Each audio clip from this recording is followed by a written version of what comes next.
Welcome, everyone, to the Ignite Board meeting. And if you'd all stand, please, and help me with the Pledge of Allegiance.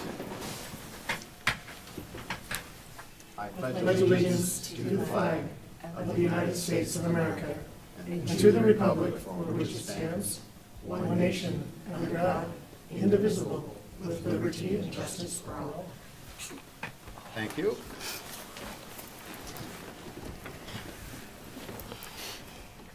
First up on the agenda is public comment. Is there any public comment in the crowd? Please come forward. Seeing none, then we'll move on to the consent calendar. I'll entertain a motion to approve the consent calendar. No, you go because I have a comment. I move that we accept the consent calendar to include the approval of the board meetings for February 18th, 2026, and approvable payables as submitted. Second. Moved and seconded. Is there any comment or discussion?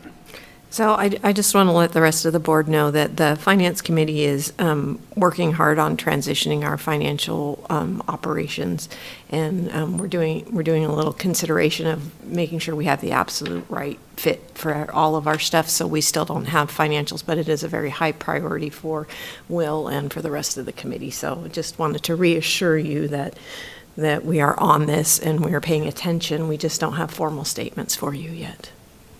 Thank you. Any other discussion or comments? All in favor? Aye. Aye. Opposed? Thanks. That motion carries.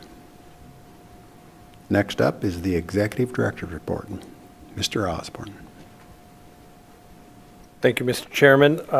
Danielle, would you lead us through a discussion on the Bear Waterfront Amendment to DDA?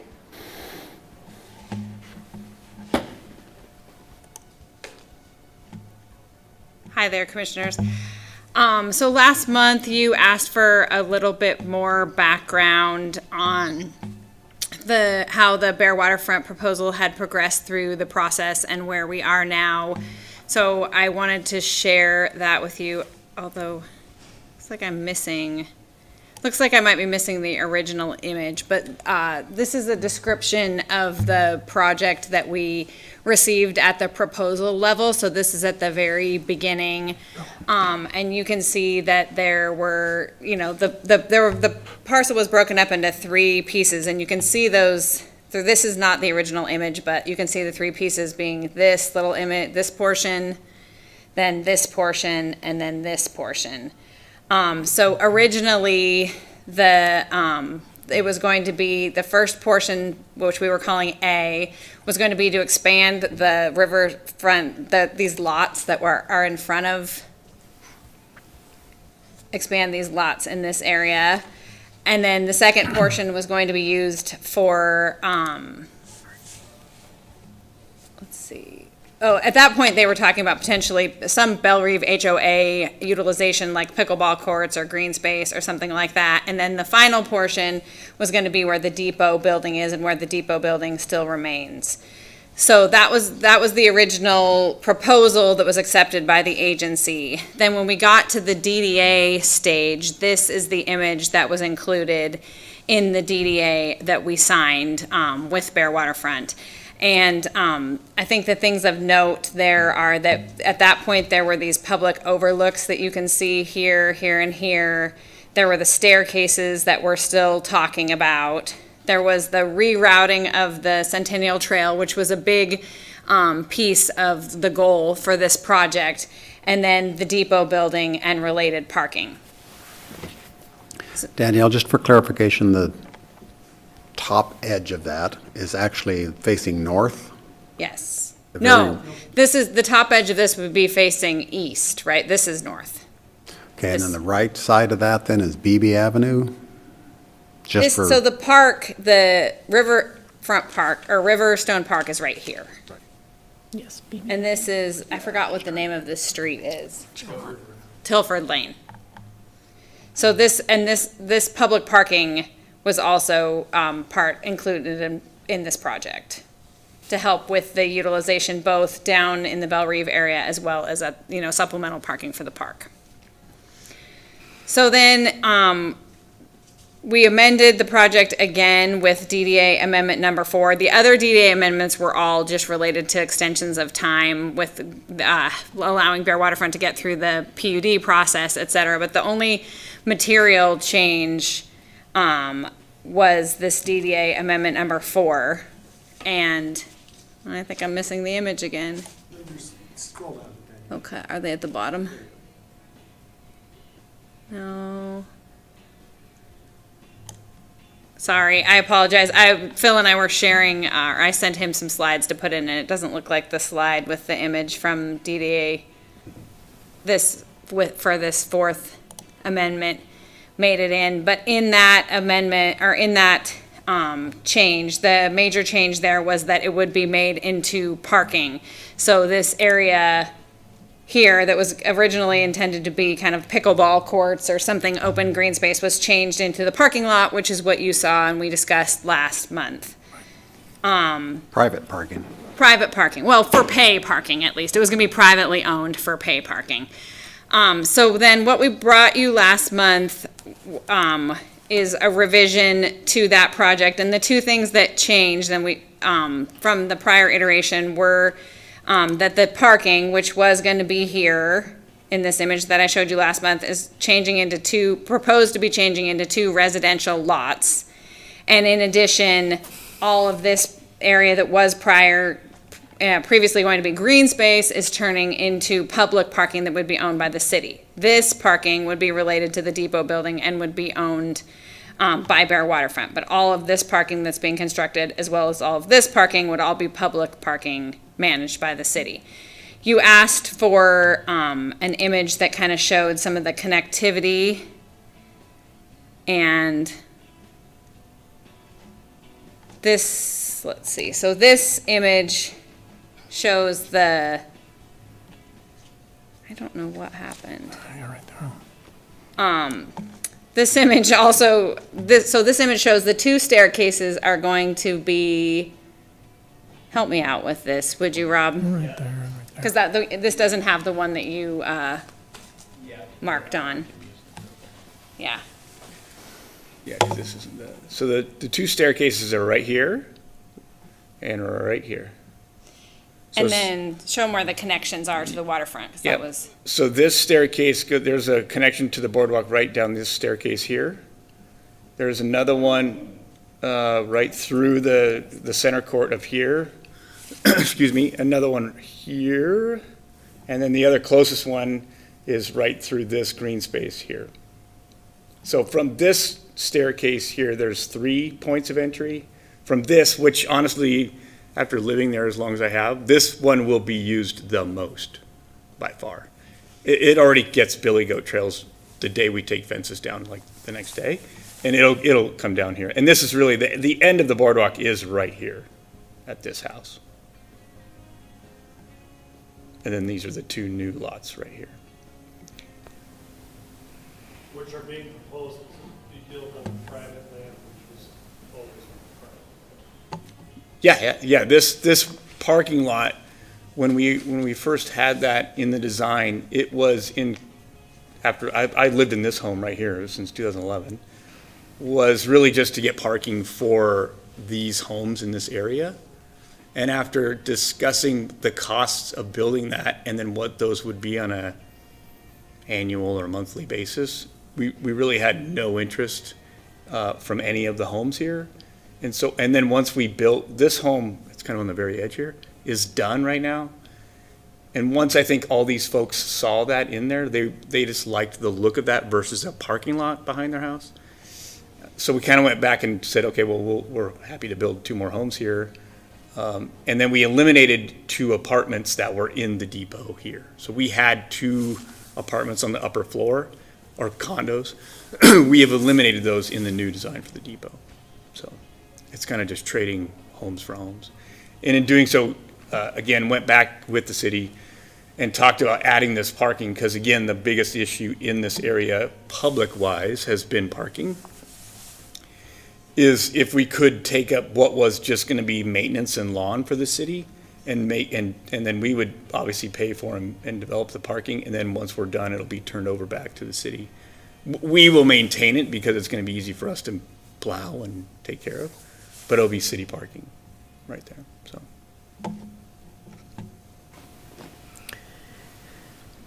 Rob, where's the parking lot currently on that map? That is the end of Tilford Lane. Where's that located? The one that we're eliminating, Yes. right, it's right here. It's where those lots are going? Yeah, it's 11 or 12 spaces that would be inside of now the gated community, right? Okay. Yeah. Okay. Yeah. And we did, in follow-up to last month's meeting, we did talk to Rob about signage so that the connections here, like from the staircases down to the boardwalk, could be made more visible and notable to the public. And he's agreeable to that. And then we'd obviously have to sign the parking as public here. And this parking, I mean, I think the intent right now is that it'd be all kind of operated together, but obviously if they were having trouble with parking for the restaurant, then that parking could be signed and dedicated specifically to the commercial use. But the public, or, all the parking that's built on the city's parcel is always going to be managed and owned by the city. And did you figure out how many spaces? I didn't, no, I did not, but I mean, you can quickly count, but it's a lot more than the 11 private spaces. So, Rob, one other question. So you're taking out the 2 condos in the upper level of the depot. Yep. What are you replacing? What will that become? we redesigned the building, so if you saw the original building was a very expensive building. It was a beautiful brick building that it was very tough to find a restaurateur that wanted to pay the lease to get into that building. So we redesigned the building and basically eliminated all of that, not all, but a lot of that square footage. So now upstairs, there's just enough space for some executive offices. Okay. I wasn't even really convinced that, I mean, maybe you'd find someone, but it'd be a tough place to live. That's a busy area, right? Mm-hmm. So, and they would be above theoretically a couple restaurants at that point, so. Comments, questions? So what is the story behind the gate? That was one of the things that came up last time, that there was a gate proposed here now, but there originally wasn't a gate. No, Belle Reeve has installed a gate that has nothing to do with us. So Belle Reeve has installed gates right at about here, I want to say. And on the other side of, Yeah. but when you turn left or right off of BB onto Belle Reeve, there are now gates that they've negotiated with the city. Right, I knew about the ones when you go down to Belle Reeve and you turn to the left. I knew they negotiated that with the city, but I didn't know that there was gates that were put in on this side. There is a gate on both sides. So, yeah, because Belle Reeve is private, I'm guessing they opted they could gate it. But there are gates now down there now. Our side, the side I live on, which is when you turn right, Me neither. is never open or never closed, but the left side, is. We just might be getting new information. Another thing is, when you had originally said that where the two residential lots are going in there, that was going to be a private but paid parking lot? Well, it was going to be a privately owned parking lot that you'd have to pay to park at, much like what this lot is here now. So that would have been, it was privately owned by you? Correct. And so then you were just going to do paid parking on your property? Yeah.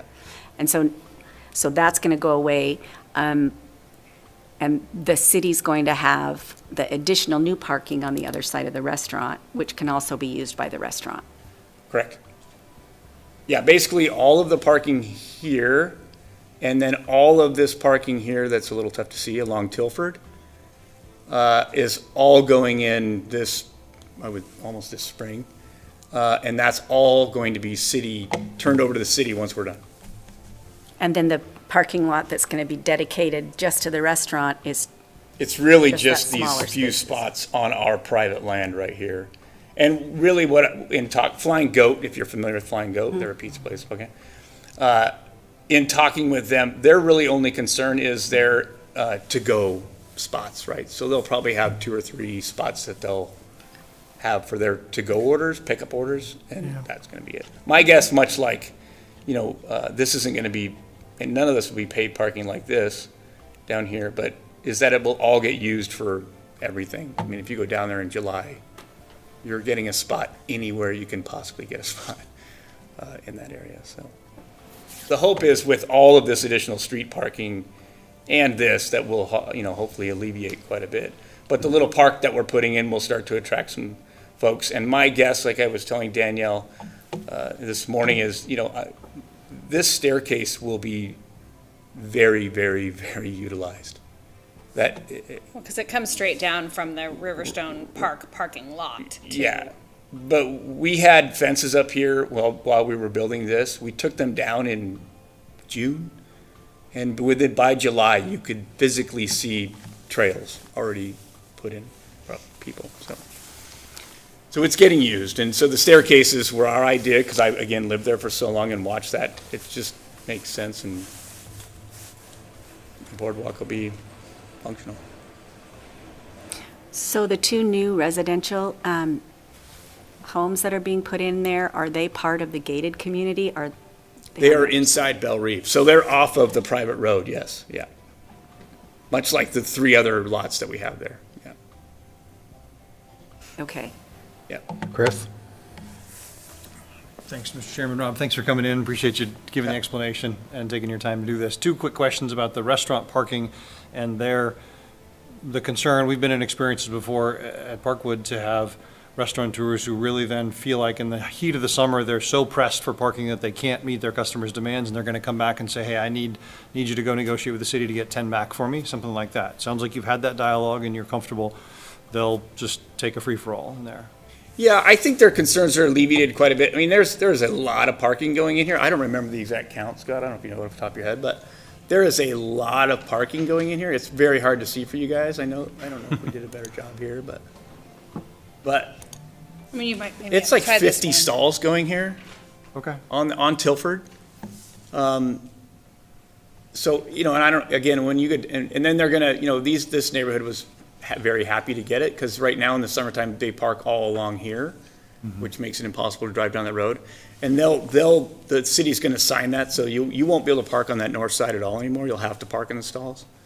And then they're now straight in. We had them angled. There was a whole bunch of discussion about that. But I think the restaurant was very comfortable. Again, they're from Spokane. They have no parking where they are on South Hill, so Sure, they're pretty used to it. But they were pretty stoked about getting just all this, so. And we do still have, people can park here and the one across the street, pay parking, and we haven't had a negotiation with Cliff or more, the guys who own that.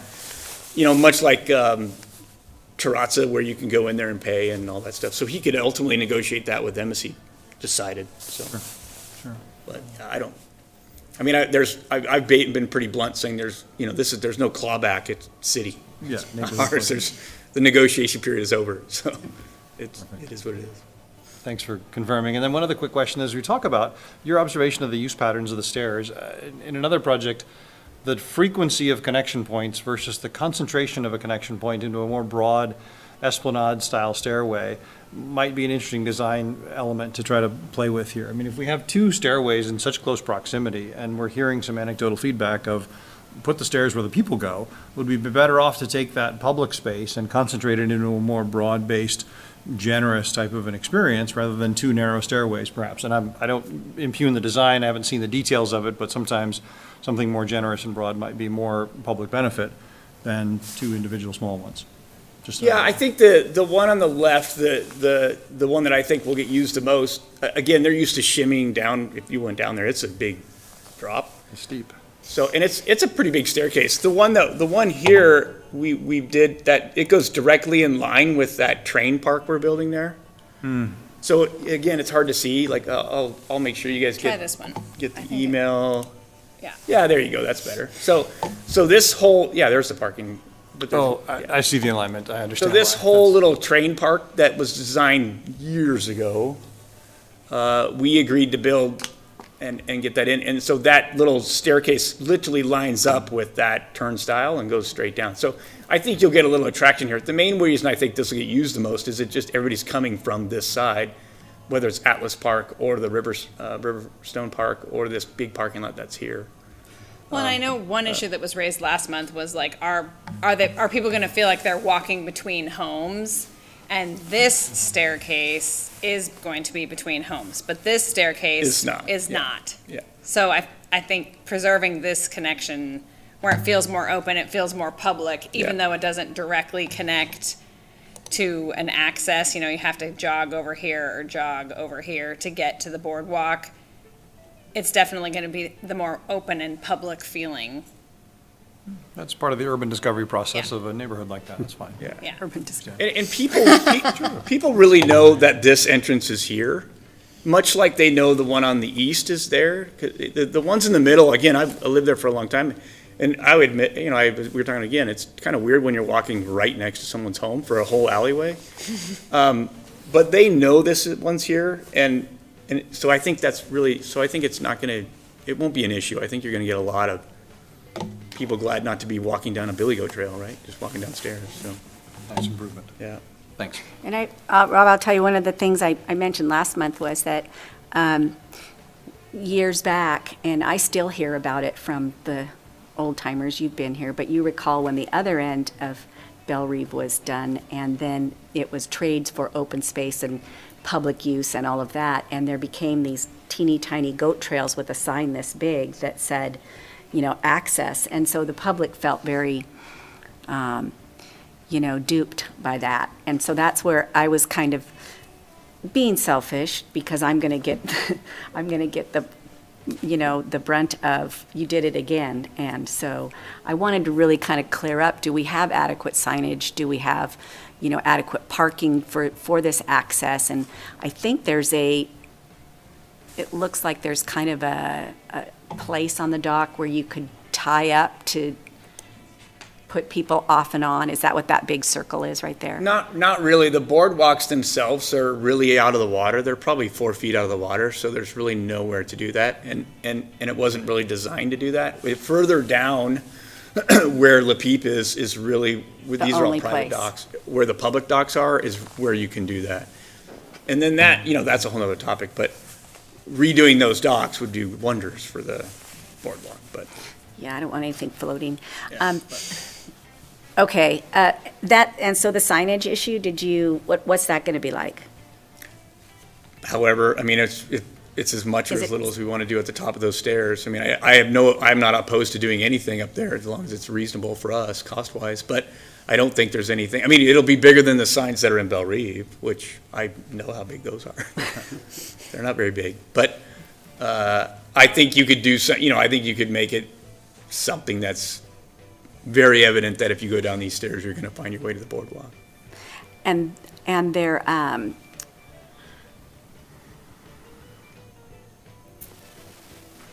that those overlooks, you had mentioned there was like an area that would make it look like this is an entrance to a stairway? Yeah, so if you look here, and if you guys haven't been down there, I mean, one of the things that good or bad, or however you want to look at it, I mean, this was when we bought this, this from BB, well, certainly from here, all the way to Atlas Park was very heavily treed. You couldn't even see the river when you were walking on the Centennial Trail.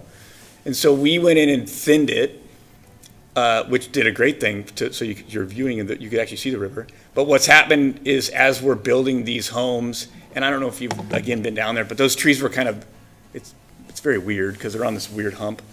But to get the homes built, you actually have to take out, and to get the stairs built, you have to take out a lot of the trees. So it again opens up the fact that, hey, there's water down there, there's something to see down there. And then this viewpoint will be very open, because this is the lower part of the trail. This actually goes up a little bit of a hill and crests here. So I would guess that the viewpoint here will be pretty good and obvious. This one's a little bit different, again, because you're entering from the home side, but I think signage at both this point and this point would make a lot of sense. So that it looks like an entry point, that it's public, not just you get up next to it and you see a sign that says Yeah. stairs or something like that. This one will be very evident, because it's very connected, right? This train path actually, this goes across the Centennial Trail. So it literally leads you down the stairs. So that design is very intentional here. And there's a little lookout here too, right? Yeah, yep, So you can exactly sign right, right yeah. next to that. Yeah. So we could build in, it's kind of at your pleasure, I think. We'll build that into the DDA amendment, that there be signage at the top of both staircases or, Yeah. And we can come up with some wording that makes some sense for, I Well, don't know. you can we've see that- never- That boardwalk's never been named. I don't want to micromanage it, and I want it to look great and be a good project, but you can see that making sure that the public has the benefit and knows that this is public access and Yeah. it's worth the trade for the public benefit, that it's large enough to be worthwhile. Yep. Any other comment, questions? Motion to approve the amendment?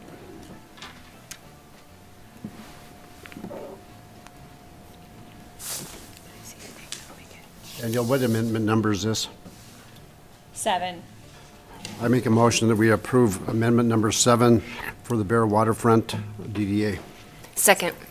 Moved and seconded. Any other questions, comments? I just appreciate having this presentation, being able to walk through it more and, be on record that we're doing our best to be good partners and protect the public interest too. Absolutely. All in favor? Aye. Aye. Opposed? Motion carries.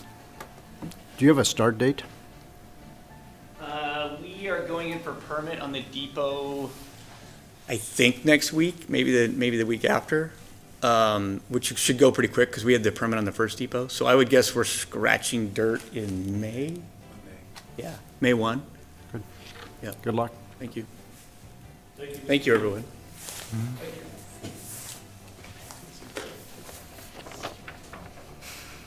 If we could have Mr. Boyd from Welsh Comer come and discuss the Atlas project update.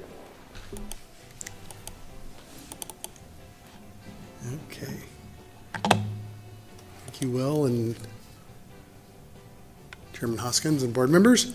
Three topics today. The little bit on the attainable housing is our first topic, which we're going to be meeting tomorrow at 2:30. I think all of you guys saw that update. And then I'm going to talk a little bit about the Phase 3 earthwork and then the Celtice shared use path. Update on that. So the earthwork, we've talked about this before, about our planned receipt of I-90 materials which have not materialized. This is a picture of the site that we just took recently, and sitting back here and over here, there's somewhere between 1,000 and 1,500 yards of material. We need 40,000 yards. We're going to be getting some from the Resort Tower project, 4,000 to 6,000 yards that will come off of that project, but we're still short. As I've mentioned in previous presentations, we've been continuing to monitor I-90 construction. They think they might have some coming off when they get into the off-ramp work, but they can't be sure, partly because they thought they would before, based on the construction documents, I understand, but that didn't materialize, so I think they're skeptical to promise us material off of another part of the project. If that material if it does come to pass, that they do generate excess material, it's probably going to be in 2027, so it's actually out there a ways.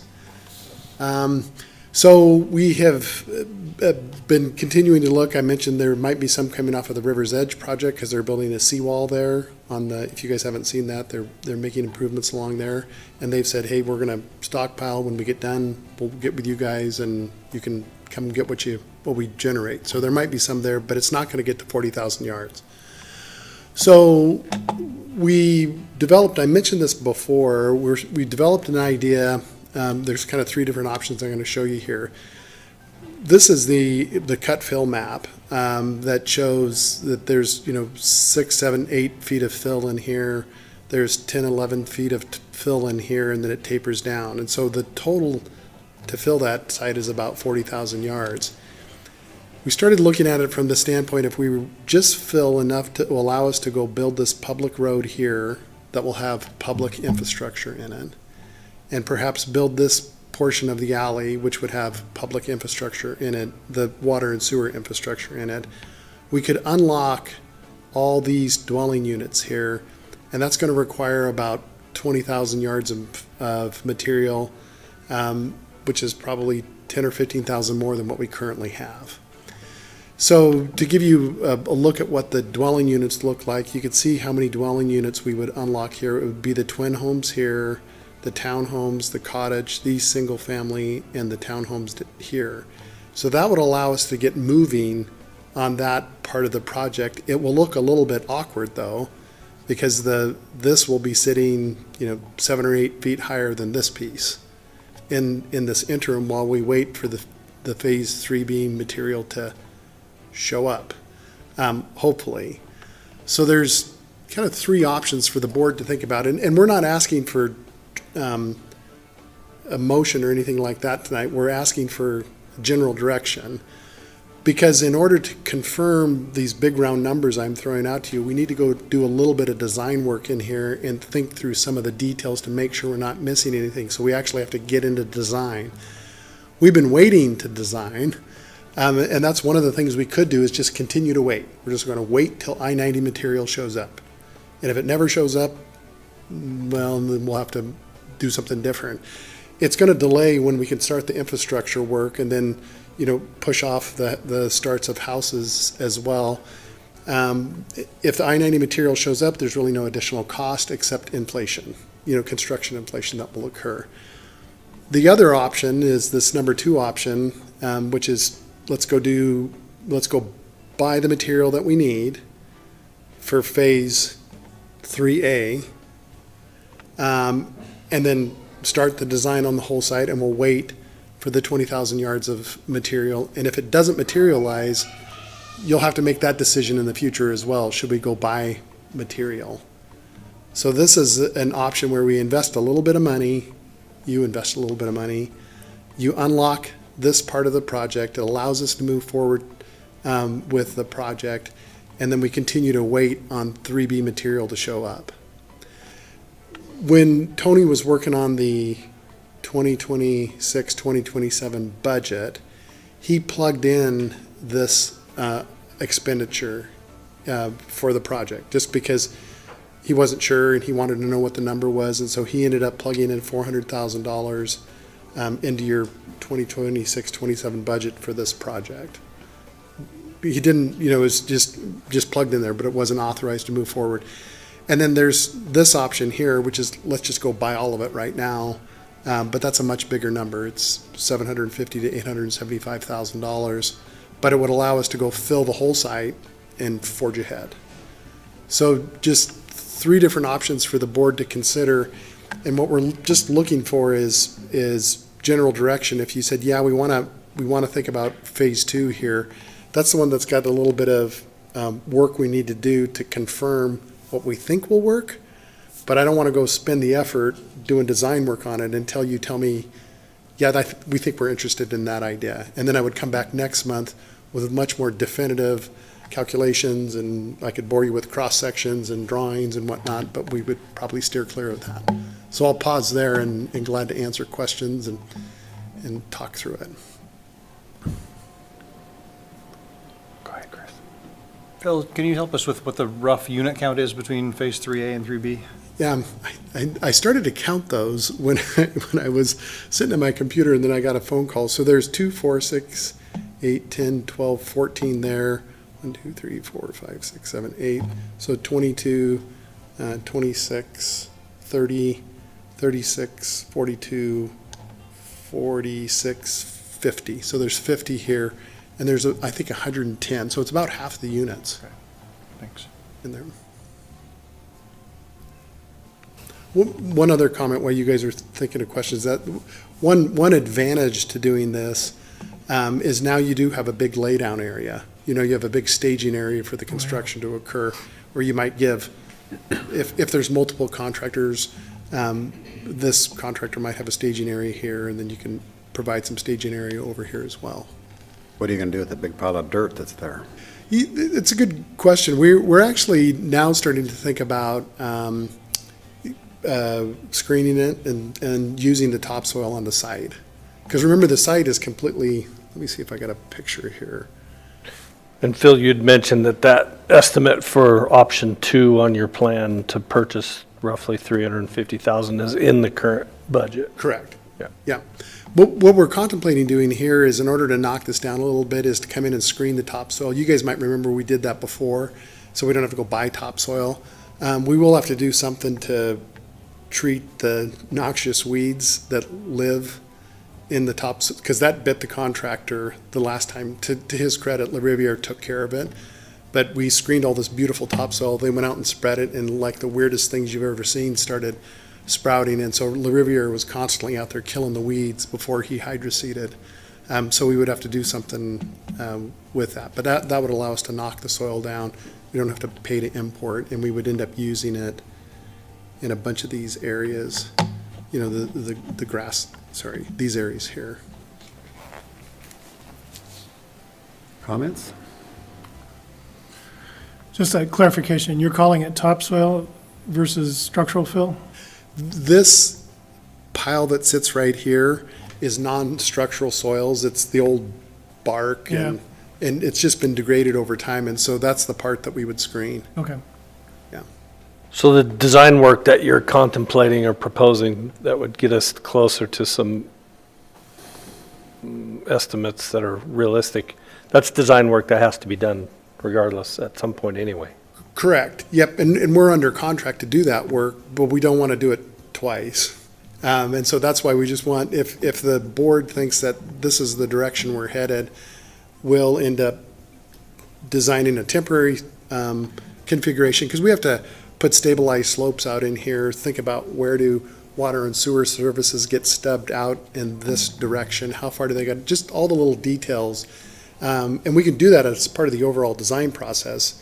And we would just have a Phase 3A package, mass grading, and a Phase 3B mass grading package. And they would just be two separate documents in there.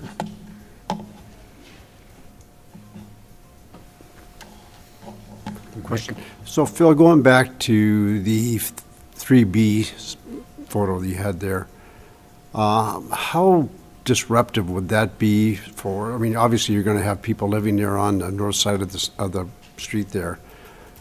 So I'm assuming the east, or excuse me, the west end is where you're going to be bringing in the fill from, over there off the west end. How disruptive will that be for the people that are potentially going to be living there if this takes 2 years to say to get to that fill point? Excellent question, and it would be disruptive. Part of what we'll probably come back with, if the board says head down this direction, we would come back with a schedule that shows when houses would get started, when houses would get occupied. So the board could say, well, before people actually get occupied, we may want to just decide that this needs to be completed. If the I-90 material hasn't materialized in the summer of 2027, at that point, you may just have to say, we need to get the earthwork done so we're not creating a nuisance for these folks. Alternatively, you may say, well, it's a nuisance of view. When these people are buying, we can tell them, hey, there's going to be an earthwork project. We're sorry that it's going to be disruptive, but you need to think about that if you're going to buy here. But it would be a decision point, Commissioner Arman, in the discussion that I come back with here, because we'll have a schedule put together in kind of like decision point here in that schedule. Would you say that pursuing option number 2 would accelerate the schedule overall as opposed to number 1? For sure. 2 and 3, 3 was the fastest schedule, but it cost the most, which is typical. 2 is the midpoint, and it still allows us to hit our original schedule, which was get infrastructure going in underground infrastructure in the fall of 26, get the property entitled, RFP the property in the summer of 26, so the home builders could actually start building homes in the fall of 26. They could do foundation work in the fall of 26. So that's what this one, option 2, would allow in this Phase 3 area. Now, that's not to say that the whoever the board ends up selecting for the developer hill will choose to build in the fall of '26. It would just be, they would be ready to build. And some of that goes into how we negotiate the DDA. As you guys remember, there's schedules that go into the DDA that requires the builder to complete certain numbers of homes in a schedule. And that's part of the negotiation process. It's also part of the selection process when you all are evaluating who to select. One might be faster and the other one might be slower. So all those things would flush out. But we would be ready for them, or you would be ready for them to build in the fall of '26 with the idea of completing in the spring of '27, so you have occupancy in the spring of '27 on some of these units. And there are potentially some financial implications with that scheduled sooner versus later as well. Kiki? Thank you. So Phil, two things. When we're talking about the nuisance for the folks who are already there, this plan will be in place, so someone who purchases, say, one of the twin homes, they're going to visually know that dirt is eventually going to be homes, but it's not going to be right now. Right. I think, isn't that kind of how it occurred with all the other areas within Atlas? They all Yeah, dealt with that? they were. We probably weren't doing as much earthwork. Maybe that's not true. We were doing a lot of earthwork adjacent to the other homes, but maybe not as much as this. Okay, and then the other question is, as you mentioned, this, at one point in the discussions, the entire parcel being one RFP to potentially one entity, so does the design consider that they would be asked to do part of it in Phase A and part of it in Phase B if it went to one entity to produce? If I understand your question, the way that the RFP would go out, let's say that the board gives us direction and says, hey, we want to look at option 2, bring us the details next month. I come back next month, here's the details, here's the brass tacks, here's the implications, and the board says, that's the way we want to go. We want to go with the Phase 2, get going on design. The RFP will come out, and then the RFP will say, by the way, this is the way the site is going to get developed. Be prepared to deal with that as a respondent to this RFP. So I'm not a builder developer, so just let me stumble through this, but I get the underground part. Yeah. But if the RFP goes out and a developer says, well, you know, I make all my money on the 4-packs. I want to do all of those first. Yep. This would cut them in half from doing that. Correct. And so they would just have to accept that that's the consequence. You're going to have to do some this year and some Correct. in the following. Yep. The volume would be cut in half if Yep. that's the direction they were going. Yep. Okay, all right. And just to take that a little bit further, once the board makes a selection on the developer, there's still opportunity for negotiation, right? That person may come in and say, we're so hot to trot, we want the whole thing finished. Do you guys want to share in this additional cost to purchase material so we can get the site sooner? Or maybe they come with their own dirt. Maybe they come with their own dirt. There's all kinds of different permutations there. We just want to, the project's delayed because we've been waiting on the free option. But we just want to make sure the board has the opportunity to say, no, we don't want to wait, and just give you some options to move forward. I got another question. Phil, just going back to option 2 there. So you're going to purchase 20,000 cubic yards. Where do you find that from? We would just get pit run material from one of the material suppliers. And how difficult transportation-wise is it getting it to the site? It's probably going to come over Kathleen and down Ramsey Road and. Well, I know there's been some talk in the past of trying to, figure out ways to take back channel roads and so on and so forth to get fill from different other areas, so. Yeah. We have not, you might recall, we tried that with the city council on the Prairie Trail. Right. And we were not successful with that. So it's readily available and easily deliverable? Yes. Okay. Yep. That's good to Just know. takes money. Just takes money. Group, go ahead, Sarah. No, you go ahead. Well, that, to disrupt 3B, for the people that are already living in 3A, you can cut a road in up there, so you're actually not driving on those established streets and stuff too, so. Chairman Hoskins correct. There is an access right up here, and we could do that. Yeah. So just thinking about, doing this in two phases, I'm just thinking about, you have to basically deploy twice, right? You're going to have to ramp up and deploy twice. Mobilize, yeah. And then you're also going to do all this infrastructure for Phase 3A, and then later do Phase 3B. And I know we've done the rest of Atlas in phases, but I have concerns that if you do something in Phase 3A and then you get to Phase 3B, and you find that it doesn't work for 3B and it's already done in 3A, then what is that going to, I think there's an opportunity cost there too. I'm not necessarily advocating for spending $1 million on dirt, but I also, I've sat at this table long enough to know that nothing quite goes the way you expect it to go, and it can be very expensive when that happens. And if, I'm cautious about wanting to split this into two phases because of some of that concern for that. Yep, that's a very seasoned observation. Carefully said. Well, along those lines, we're always faced with first cost, and we kind of choke that down. Well, we're going to minimize first cost here, but when we look at it, and you look at your three options, by the way, thanks for coming up for the three options, Phil, for us to consider.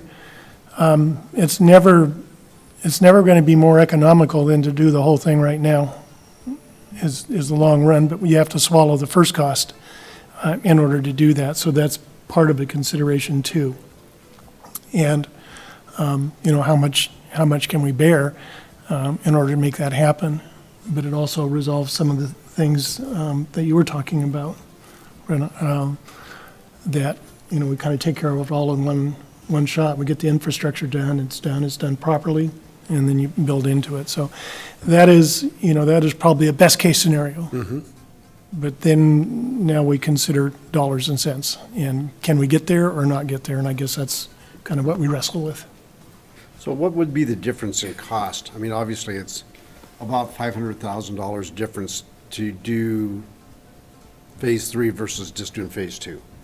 How much difference in cost would be infrastructure-wise if we did it all at one time versus splitting it in two? That's a good question, because there is this infrastructure up here that would not be completed in '26, and in theory, it's got a year of construction inflation with it.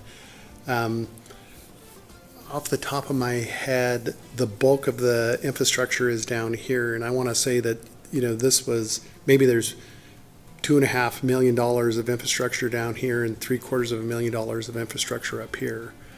Just because, this is a private roadway, there's less asphalt, there's water and sewer in there. It's a good observation. I don't have the calculation off the top of my head, but my gut tells me that the inflation is not $500,000, the delta between these two.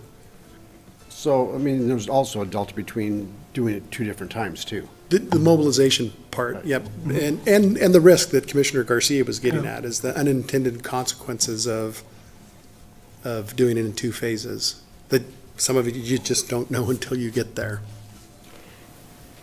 The other question I have is, if we were to go with doing it all at once and decide that we wanted to spend that extra chunk of money, would that have an impact on our ability, on our choices and our ability to move forward with some of the plans that we have for attainable housing?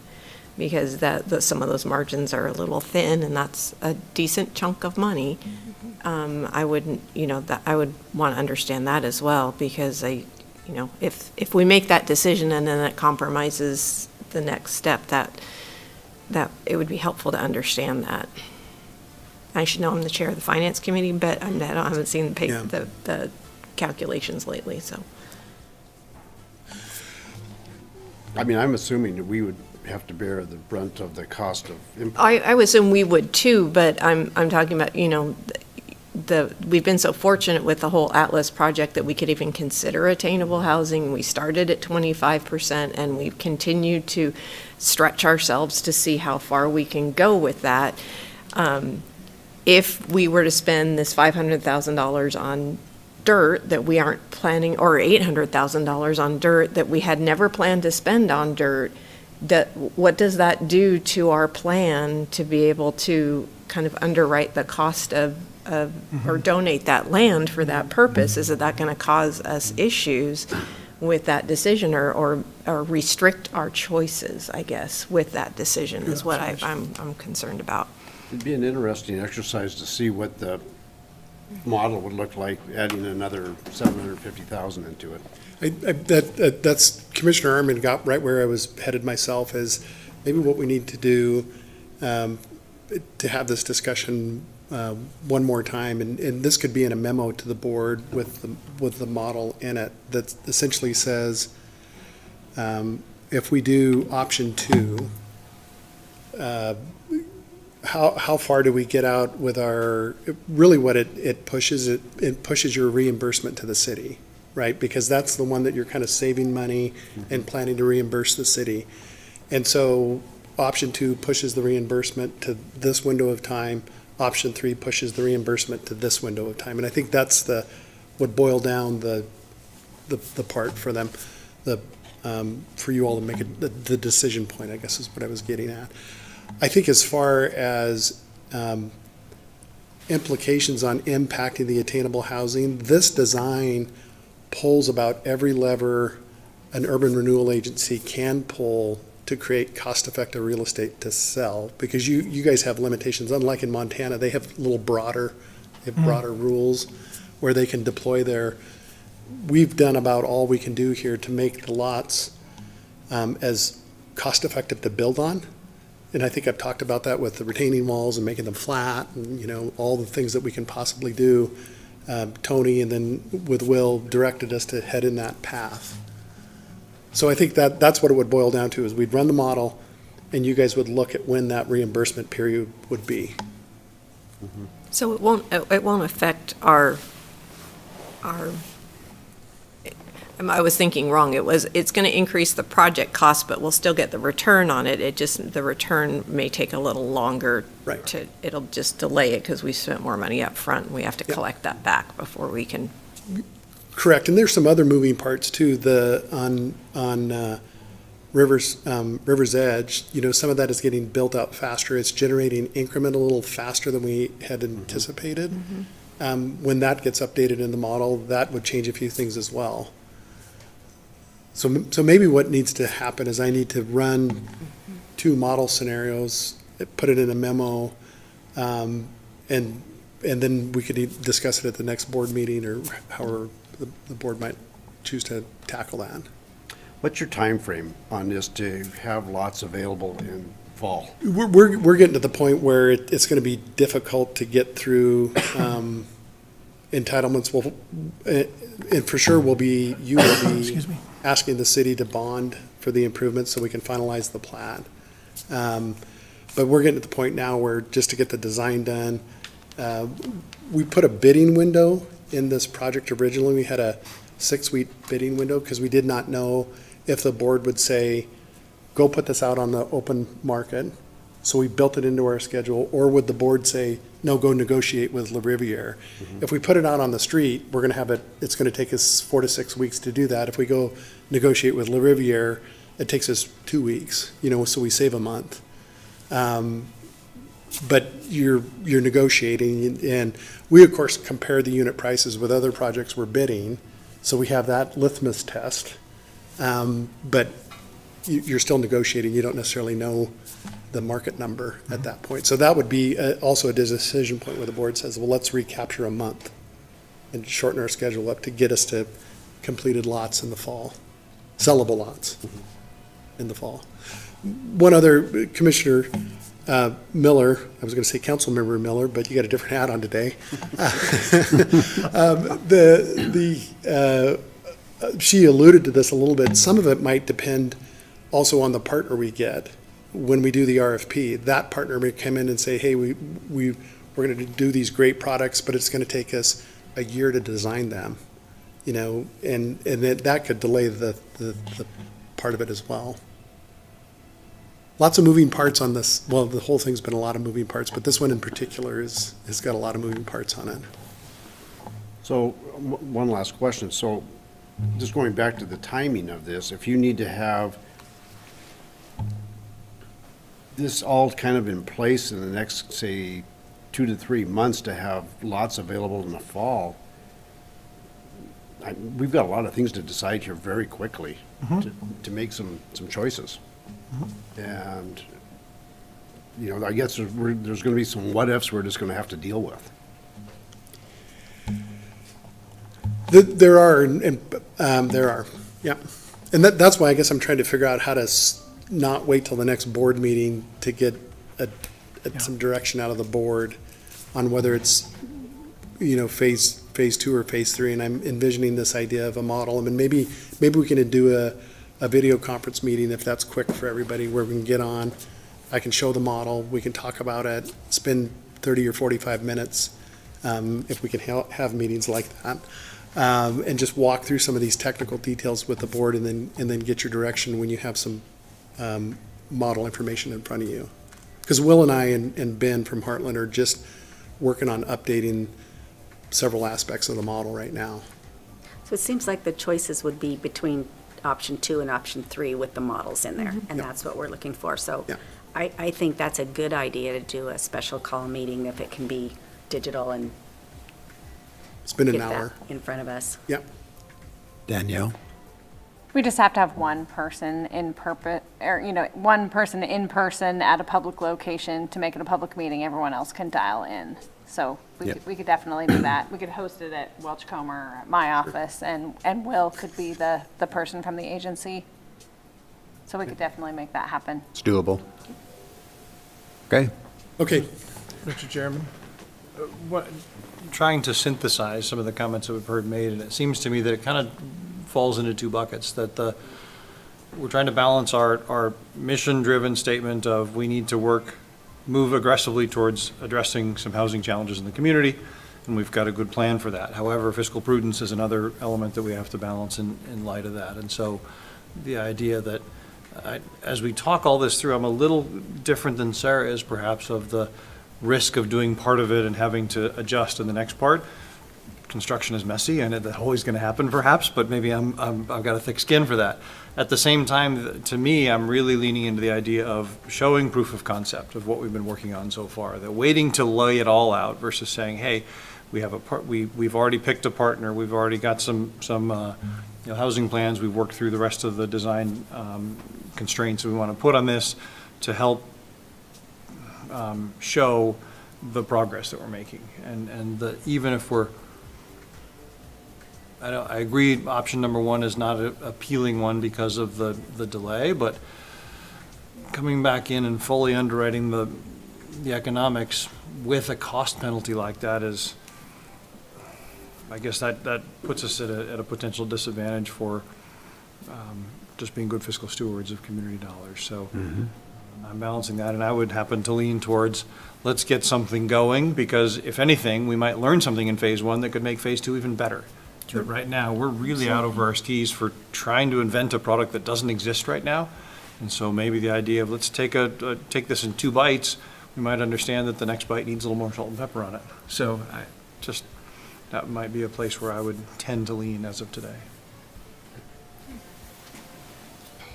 Do you like those marching orders? Yeah, I do, and I think part of, after we get through the special call meeting tomorrow, Yeah. I think the board's gonna have maybe a little bit more clarity about the site design, the design standards, and it'll get more in your head. I'm not sure I could spin up the model, and get it updated by tomorrow, but if we were able to do that, we might, for those of the board members that could stay on, I know some of the board members have to leave earlier, we might be able to actually run some quick little scenarios so you could see the impact of how does it move the increment income and move off the city reimbursement deadline. So if we could accomplish that by tomorrow, maybe we can shortcut this discussion and get some direction tomorrow. So then we could come back at the next board meeting with an actual action item where the board could give specific direction. So as I'm sitting here thinking through that, because I am with Commissioner Meyer, that just, it would be great to get this thing going as we can, but we still have to be prudent with the public's money. So, Alrighty, okay, so that's the way good we'll. dialogue. Yeah, That's helpful, thank you. yeah. Very good. Thank you for that discussion. I just wanted to give you an update on the Celtish shared use path. I showed you this last month. The city had said, will you please get this open because all these other ones are getting closed? And the trail exists here. We need to realign it as part of Phase 3 to there. There was some failure down in this area, and so the board authorized work last month. And so you can see this is looking west. This is actually eastbound traffic, but we're looking west on the trail. And you can see we're putting the base rock in, La Riviere is putting the base rock in, and then this is looking east. So you can see the trail's gotten demolished. Base rock is in there. It's in the correct alignment. It's at the correct grade. And so, because there's a retaining wall that we know that happens over here. So that project is moving forward. Good. Thanks. And that's all I have, Chairman Hoskins, unless there's more questions. Thanks, Phil. Any final questions or comments for Mr. Boyd? Okay, thank you. One additional comment, probably for tomorrow's meeting too. Looking at the financial side of the Atlas project, we do have to keep in mind the sunsetting and the And if we have the model updated, we can show where that lands Yep. in the model, so y'all can see the impact of that. Yeah. Okay, thank you. Thanks, Phil. Thanks, Phil. Board Member Garcia, thank you for mentioning the situation on the financials. I am making that a priority, as I know you are too, and I appreciate your help. On the payables report, I had included a payoff request for the Washington Trust note. I just wanted to mention it here because it is sizable. And the driving force behind that is that it's an open line of credit that is no longer available for additional use. So I didn't see the need to keep that open, and it was costing us some interest money that we will now save. The last item on my list is the Redevelopment Association of Idaho has So kind of. before we move on to that, do you want to ask for action on the payoff? I think we have it marked as a separate action item. So if we could just get a motion in favor of paying off that note. I make a motion that we direct Will to pay off the Washington Trust note for $358,505. Second. Questions, comments? All in favor? Aye. Any opposed? Motion carries. Thanks, Danielle. Thank you, Danielle. No, you're good. So the last thing is the representation that we've had down in the Boise at the state government level with our lobbyist. That was previously RAI was using kind of an in-house arrangement that they had, and Elam Beck was using an in-house council person to do the lobbying at the state. They've changed that. RAI has elected to hire an individual by the name of Ben Broxham, who has been involved in the past, started his own firm to focus specifically on that, and is providing us with what I would view and what Danielle and I have reviewed is probably a better focused attention to the matters. We were paying, when we had our own counts or representation in the lobby, about $20,000 annually. They're asking for a $6,000 fee in addition to the $1,400 that we have been paying that association. So it's still quite a bit less than what we were paying, and well within the budget that Tony had established. So, and that is a requested action item to pay that. I'll make a motion that we approve the increased costs to the Redevelopment Association of Idaho by the $6,000 requested to cover the additional lobbying activities. Second. Moved and seconded. Any discussion? All in favor? Aye. Opposed? None, the motion carries. Thank you, and with that, back to you, Chairman Hoskins. Thanks, Mr. Osborne. Next up is board commissioner comments. Any comments from a commissioner? I was just going to say that we're looking forward to a workshop coming up. Monday? Monday. And I hope that, I'm going to speak a little bit with Will on a couple things, some questions that I've had hallway conversations on that I hope come into that conversation, that I want the Ignite Board to be prepared for Okay. all of that, and we're looking forward to some good discussion. Yeah, but our board workshop with the city council, the joint meeting will be Monday at noon, I think, right in this room? Yep.